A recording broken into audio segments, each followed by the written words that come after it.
안녕하세요. 저는 시댁에서 일본 거리에 살고 있는 결혼 2년 차 여자입니다. 시댁이 코앞이라는 것도 부담스러워 어려워 죽겠는데 먹는 걸로 시비 거는 시어머니 때문에 맨정신으로 시어머니를 대한 적이 손에 꼽는 저희 사연입니다. 2년 전 시집 올 때만 해도 이런 상황을 생각해 본 적이 없었습니다. 결혼을 하면서 남편이 집을 준비했다고 해서 기쁘고 고마운 마음 가득 담아서 시댁과는 멀리 떨어져 있던 신혼집으로 들어갔어요. 멀어봤자 서울 한복판에 있으니 지하철 한 번만 타면 환승도 안 하고 바로 도착할 수 있는 거리긴 했지만 지금처럼 코앞에 사는 건 아니었던지라 마음은 훨 편했었습니다. 남편이 집을 해온다 하니까 저희 부모님께서도 여자가 준비해 갈 수 있는 건 정성 가득 담아서 시집 가는 거라고 하셔서 남편이 준비한 집에 비하면 금액이 턱없이 부족했지만 시부모님이 원하시는 대로 예단 다 준비해 갔죠. 그렇게 신혼집으로 여기고 들어갔던 집은 3억 조금 안 되었던 빌라였던 걸로 알고 있고요. 그런데 정말 일은 순식간에 일어났어요. 집 하수구에서 자꾸 담배 냄새가 심하게 올라오길래 이걸 도대체 누구한테 물어보고 해결해야 하냐면서 한 달 내내 참다가 직접 이웃들을 찾아다녀 보겠다고 밑에 집에 갔는데 집주인한테 물어보라고 하더라고요. 집주인이 해결해 줄 거라고 말이죠. 우리가 집주인인데 누굴 찾아가란 소리냐며 황당해 언성을 높이다가 집에 들어와 하소연한 저한테 결국 남편이 털어놓더라고요. 이 집이 자가가 아니라 전세라고 말입니다. 그러니까 그 집에서 담배 냄새로 컴플레인을 걸었던 게 비단 저희뿐만이 아니었고 저희 이전에 살았던 사람들도 아랫집에 가서 항의를 했었나 보더라고요. 그때마다 아랫집 사람은 시비 해결을 위해서 얘기를 나누다 보니 이 사람들이 다 자가가 아니라 전세란 것을 알았고, 그래서 또 그때마다 집주인한테 연락을 하다 보니 당연히 저희 부부도 이 집에 전세로 들어온 줄 알고서 집주인한테 물어보라고 했던 것입니다. 저는 정말 우리 집이 아니라는 것보다 이걸 거짓말을 해서는 제가 고맙다고 큰돈 들여 애단 준비해 가던 것을 모른 척 지켜만 보고 있었던 남편한테 제대로 화가 났었습니다. 이건 뭐 거의 사기급 행태가 아닌가 싶어서 그때 처음 남편 멱살 잡고 빵까지 때렸었어요. 하지만 남편이 엎드려 빌고 봐달라고 결혼하고 싶어서 그랬다고 사정을 하니 결혼하고 1년도 못 살고 이혼하는 건 저도 너무 끔찍히 싫었던지라 그냥 참고 넘어가기로 했어요. 결혼 전에는 이런 일이 있으면 당연히 곧장 이혼하는 게 정상 아니냐고만 생각을 했었는데 가족과 가족이 만나서 저희 두 사람이 부부가 되었는데 저희 결정으로 인해서 상처받을 제 부모님이 너무 걱정이 되어 어쩔 수가 없었습니다. 눈 한 번 꼭 감고서 돈을 빨리 모으던 뭐라던 우리 집 구하는 건 나중에라도 하자며 화를 꾹 눌러 담고 전셋집에서 쭉 살았어요. 그것도 밑에서 올라오는 담배 냄새가 너무 역해서 결국 전세 기간 남겨두고 뛰쳐나와 버렸어요. 그렇게 새로 구한 집은 아휴, 앞에서 말씀드렸듯이 시댁에서 불과 1분 거리는 거리의 집이었어요. 더 정확히는 사람이 죽어나간 집이었죠. 저희 시어머니가 사시는 다세대 빌라 바로 앞에 똑같이 생긴 쌍둥이 같은 다세대 빌라가 있는데 거기서 혼자 살고 계신 이웃이 돌아가셨나 보더라고요. 그래서 그 집 자식이 리모델링을 하긴 했으나 집을 완전히 헐값에 내놨는데 그걸 저희 시어머니란 분은 신혼부부가 아직 애도 없는데 아무렴 어떠냐며 싸다고 그걸 덜컥 사버리신 겁니다. 전셋값을 빼서는 저한테는 한 번 상의를 안 하고 그냥 급하게 집을 나갔다고 하니 새 집을 구해야 하지 않겠냐며 전세금은 달라고 하시더니 남편과만 얘기를 나누고서 그 집을 사버리셨더라고요. 저는 당연히 이 집의 내막을 알지 못한 채 그냥 이번엔 진짜 우리 집이겠지 하며 집문서만 확인하고 들어갔고요. 그러다가 거기 산지 일주일도 안 되어 맞은편 이웃인 할머니께서 출근한 저를 붙잡고 그 집 얼마 주고 샀냐고 젊은 부부가 대단하다고 하시는 바람에 바쁜 출근길에 궁금증을 못 참고 대화를 하다가 알게 되었습니다. 이 집에서 할아버지가 돌아가셨었는데 며칠 동안 발견이 안 되어 냄새까지 진동하고 경찰차에 수복자까지 들이닥치고 아주 난리도 아니었다고 말이죠. 뒤늦게야 사실 알고서 남편하고 또 한바탕을 했네요. 남편은 끝까지 자기는 몰랐다고 엄마가 시키는 대로 돈만 줬을 뿐인데 이런 집을 살 줄은 몰랐다고 발뺌만 하더라고요. 집 사면서 시어머니랑 그렇게 통화하던 거 제가 다 듣고 봤는데도 끝까지 모른 척만 하는 남편을 너무 믿고 실망스러워 짐 싸서 친구 집에서 이틀 정도 가출도 했었습니다. 그 집에서 사람이 죽었다는 소리를 듣고 난 후로는 도저히 옆에 남편이 있어도 꺼림칙하고 남편이 없으면 무서워 못 지내겠더라고요. 친구도 도대체 너네 남편 왜 자꾸 집 가지고 속을 썩이냐며 이해가 안 된다고 그냥 이혼을 하라고 하는데 저는 또 그 이혼이란 소리를 듣고도 집으로 돌아갔어요. 왜냐고요? 이번에 남편이 친구 집 밖에서 아예 무릎을 꿇고 절 데려가겠다고 반나절 내내 울고 있었거든요. 사람이 어리석고 간사한 듯 한데 또 이럴 땐 영락없이 순진해 보이고 정말 뭣도 모르는 듯 시어머니의 등살에 밀려 움직이는 것 같았습니다. 그리고 정말로 남편이 시어머니 말에 요리조리 흔들리는 힘없는 갈대와도 같다는 것을 새집에서 지내며 절실히 깨닫게 되었어요. 남편은 몸쓰는 일을 하는 사람이라 연애 때부터 일 끝나고 나면 꼭 골아떨어져서는 연락하기가 힘든 사람이었어요. 오죽했으면 제가 결혼을 앞두고 있는 연인이었음에도 이 사람 자는데 방해가 될까봐 전화하는 것도 눈치를 보면서 문자만 했었다니까요. 그랬던 사람인데 우리 시어머니는 아들내미가 힘들게 돈을 벌고 다니는 걸 아는지 모르는지 그렇게 수시로 코앞에 있는 저희 집을 찾아오셔서는 문을 쾅쾅 두드리며 일어나서 밥 먹으러 오라고 혹은 커피 마시러 오라면서 저희를 부르시는 겁니다. 그게 아침이든 퇴근하고 골아떨어져 잠든 저녁이든 시간에 상관없이 방음도 안 되어 허름한 빌라 문을 두드려 대셨어요. 그러면 남편은 아침에 눈을 비비면서 그리고 저녁에는 피곤한 몸을 이끌고 한 번의 망설임도 없이 눈 뜨고 일어나 시댁으로 절 데리고 갔어요. 어찌나 시어머니 말씀을 고분고분하게 잘 듣던지 저희가 분명 밥을 먹고 난 후에도 밥 먹으라고 부르면 또 밥을 먹으러 갔고요. 집에 들어서자마자 오늘 너무 죽겠다며 앓는 소리를 해서 제가 막 급하게 마사지를 해주고 간이 욕조에다가 뜨거운 물까지 받아서는 진득하게 목욕하고 몸을 풀라며 오두방정을 떨고 있는데 그 와중에도 시어머니가 집에 와서 뭘 도와달라거나 그냥 이유 없이 집에 오라고 하면 언제 피곤했냐는 듯이 일어나서는 시댁에 가서 시어머니와 아무 피곤한 내색 없이 말동무가 되어드렸어요. 제 눈엔 참 정말 효자 중 상효자가 따로 없더라고요.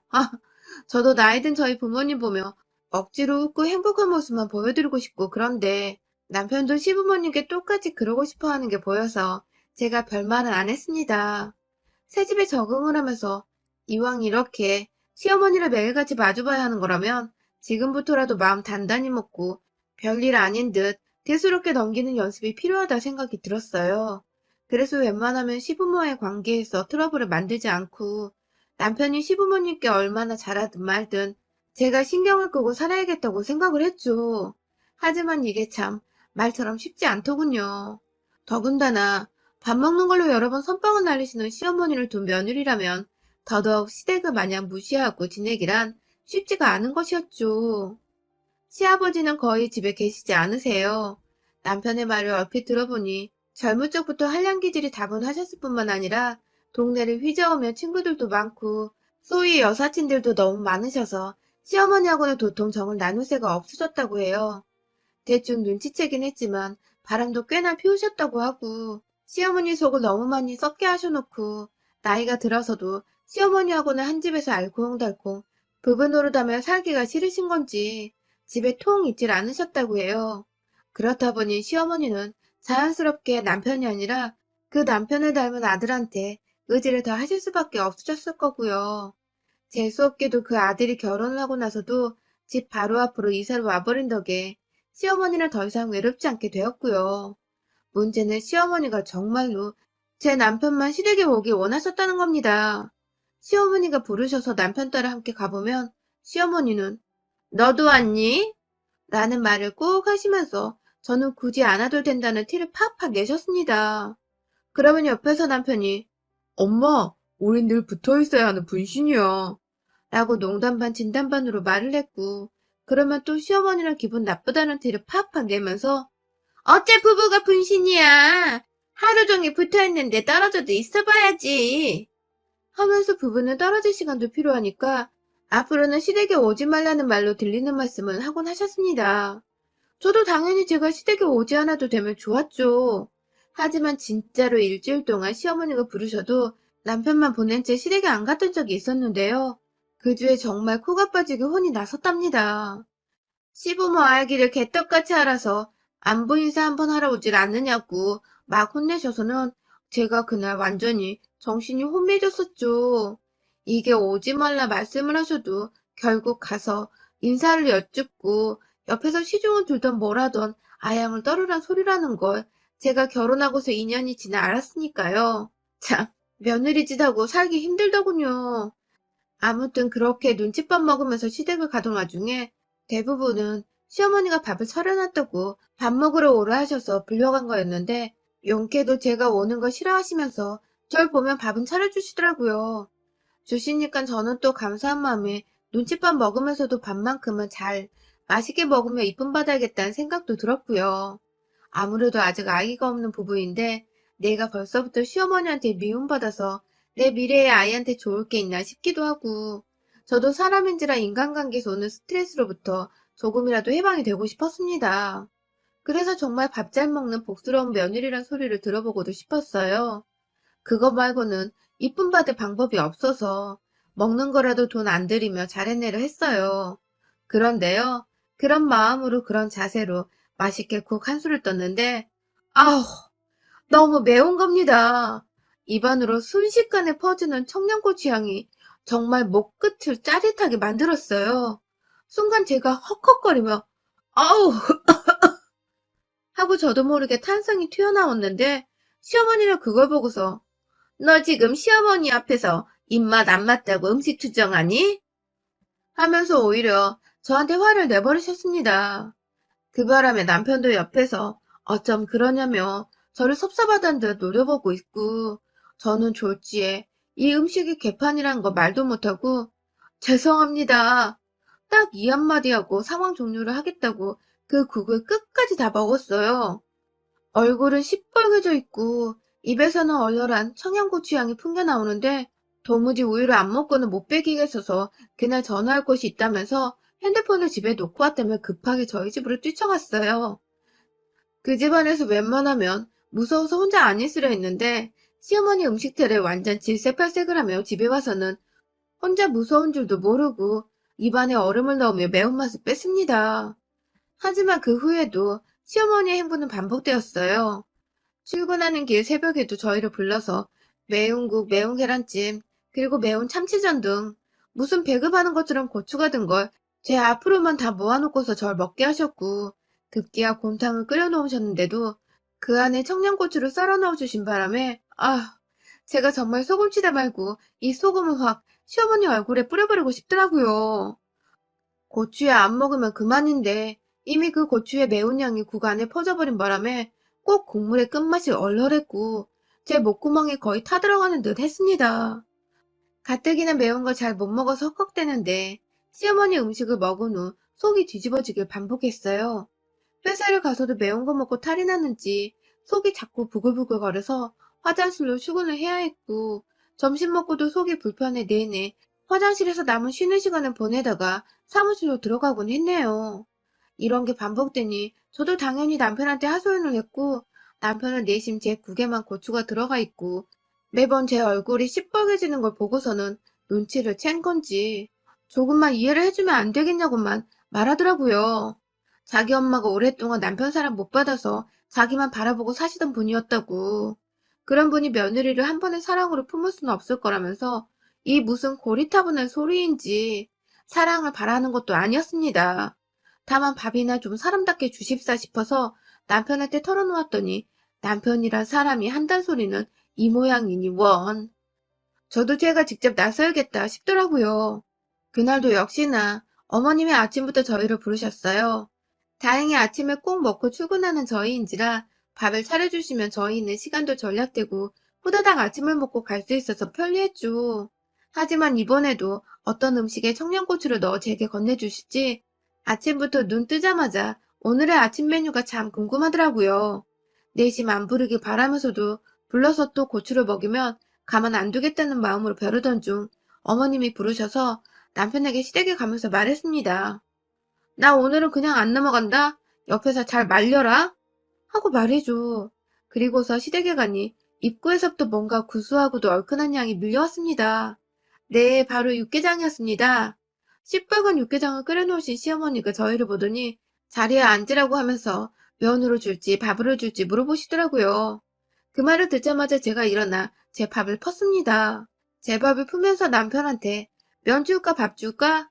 하고 물어보니 남편은 저를 유심히 쳐다보면서 저랑 똑같은 걸로 달라고 하더라고요. 그래서 똑같이 밥을 퍼다가 식탁 위에 올려놓고 시어머니께 오늘은 고추 주지 마세요. 하고 말씀을 드렸습니다. 흠칫 놀라신 시어머니는 국을 퍼다 말고 저를 한번 노려보시더니 그냥 말을 씹고는 국을 퍼주셨어요. 그런데 딱 봐도 그냥 봐도 시뻘건 게 매콤해 보이는 육개장인데 그 위 고사리 사이사이로 시어머니께서 조심히 넣으셨는지 또 초록초록한 청양고추가 눈에 띄게 보이더군요. 역시나 혹여나 이게 청양고추가 아닐 거라는 마음도 가져보며 국을 한 숟갈 뜨니 정말 첫 숟가락을 들자마자 캑캑거리면서 헛기침을 연달아 발사했습니다. 그러다 사례가 걸려버린 건지 완전히 숨까지 버벅거릴 정도로 캑캑캑 하다가 남편이 건네주는 물을 마시고 겨우 진정을 했어요.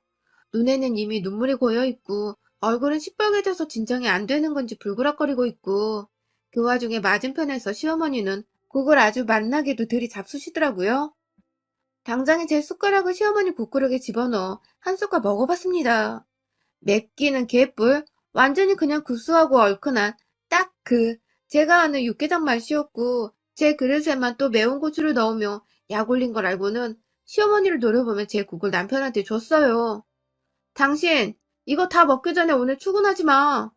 하고서는 국을 바꿔치기 하고 제가 남편의 국을 먹기 시작하자 어머님이 맞은편에서 안 된다! 하면 남편 앞에 놓여진 그 매운 국을 뺏어가려 하더라고요. 그래서 제가 옳다구나 하면서 왜요 어머님? 아들은 먹으면 안 되는 걸 넣기라도 하셨어요? 하면서 빤히 쳐다보며 물었더니 어머님은 대꾸를 못하고 그냥 중얼중얼만 거리시더라고요. 오히려 밥상머리에서 잘한 짓이라며 친정에서 그따위로밖에 못 배웠냐고 저를 나무라고 혼내시는데 확 진짜 노인이고 뭐고 한 대 치고 싶더라니까요. 어머님이 남편의 국그릇을 뺏어가는 걸 그냥 내버려 뒀습니다. 자기 앞에 국그릇을 놓자마자 제가 시어머니 그릇을 남편 앞으로 옮겨놨어요. 그리고는 시어머니를 향해 어머님 그럼 대신 드세요. 하면서 시어머니가 국물 한 숟가락 뗄 때까지 쳐다보고 있었어요. 시어머니도 제가 열이 받았다는 걸 이제 제대로 아셨는지 본인이 한 짓거리가 있어서 절 차마 쳐다는 못 보시고 국을 먹을까 말까 잠시 고민하는가 싶더니 이내 아이씨 하는 말과 함께 그 국그릇을 들고는 부엌에 들어가 싱크대 위에 버려버리시는 게 아니겠어요? 본인은 차마 입에도 대기 싫고 먹기도 싫은 그 쓰레기만도 못한 음식을 저한테 주면서 저한테는 먹으라고 그릇에 담아주셨다니 그 꼴에 화가 더 치밀어 올라 죽겠더라고요. 당장 시어머니 뒤를 따라 부엌으로 들어갔어요. 순간적으로 저를 막으려고 제 손을 잡으려던 남편은 손이 미끄러지며 절 놓쳤고 그걸 놓치지 않고 전 후다닥 시어머니한테 가서는 싱크대와 정수기 사이 그 언저리에 채 담겨져 있는 청양고추들을 제 손에다 집었더니 시어머니는 아이고야! 하며 화들짝 놀라시더라고요. 그리고 저는 제 손에 한 주먹 잡힌 6, 7개 정도 되는 그 청양고추를 두 손으로 반쪽에 놓고서 시어머니의 묘상과 더불어 입 안으로 확 쳐넣어 버렸습니다. 당연히 시어머니는 자지러지게 난리가 나셔서는 처음 그냥 며느리한테 맞고 있다는 걸로 아들을 불러대더니 이내 청양고추의 신호를 받으셨는지 눈 따갑다고 지랄지랄을 하고 급기야 입 안에 둔 고추는 싱크대에 침같이 뱉어가며 나 죽는다고 아주 물을 얼굴에서부터 입 안으로 급기야 그냥 정수리 위에다가 그 호수를 빼내 물을 뿌려대며 살려달라고 하더라고요. 그런 시어머니께 저는 우리 어머님 많이 맵나 봐요, 그쵸? 하면서 냉장고 문을 열고 안에 든 우유곽 하나 꺼내서는 시어머니의 입을 잡고 입을 벌린 채 억지로 벌컥벌컥 마시라고 얼굴 위로 그냥 콸콸콸 부어버렸어요. 힘 조절에 화 조절이 안 되기도 했었고 그냥 이렇게 확 부어버려서 시어머님 정신이 완전 나가버리도록 만들어야지만 제 감정이 조금은 가라앉을 것 같았거든요. 시어머니는 거의 졸도를 하다시피 부엌 한켠에 주저앉아 입을 헐떡이시다가 진정이 되셨는지 머리를 한쪽 벽에 기대서는 허공을 바라보고 계셨고 저는 남편과 시어머니께 출근을 해야 한다는 말을 남긴 채 그 집을 나섰습니다. 아, 다시는 이 집에 안 들어오고 싶으니 부를 거면 어머니 아들만 불러내라 소리도 덧붙였고요. 그날 저녁에 집에서 남편을 만났는데 남편은 처음에 제가 너무한 것 같다며 나무라려고 하다가 제가 네가 처먹었으면 너도 그런 소리 할 수 있을 것 같아? 하면서 이혼하겠다고 짐 싸고 남편 놈 싸대기 몇 번 때려주며 그 엄마의 그 아들이라고 발광을 하니 그제서야 미안하다며 자기가 생각이 짧았다며 사과를 하더군요. 자기도 엄마한테 당분간 연락 말고 찾아오지도 말고 눈에 띄지도 말라는 말을 하고 왔다며 그러니 화 가라앉히라고 말입니다. 아휴, 남편이 제대로 말을 하긴 했는지 그로부터 시어머니는 단 한 번도 저희 집에 찾아와서 밥 먹으러 오란 말을 하지 않으셨습니다. 남편한테 따로 전화하는 것도 제가 옆에서 듣고 지랄을 떨까봐 무서우신지 저 퇴근하는 시간 이후로는 전화도 일절 없으시고요. 이럴 거면 진작에 청양고추를 시어머니 목구멍에 넘겨버리게 만들었어야 했는데 왜 그간 그 매운 걸 다 받아 먹어가면서 저 혼자 화장실 가고 속 끓이며 개고생을 떨었는지 모르겠네요. 아직도 그 알싸하고 뜸도 들이지 않은 채 콧구멍까지 뚫어버리던 청양고추의 맛과 향이 머릿속에 가끔 상상이 되는데요. 분하고 화가 나지만 그걸 그냥 입구멍에 넣어버리셨던 우리 시어머니를 생각하면 마냥 꽃이답니다. 얼마나 자지러지게 매우셨을까. 또 그러면 그땐 콧구멍이랑 귓구멍에도 청양고추를 쑤셔 넣어줄 거예요. 여러분의 생각은 댓글로 남겨주세요. 오늘도 시청해주셔서 정말 감사합니다.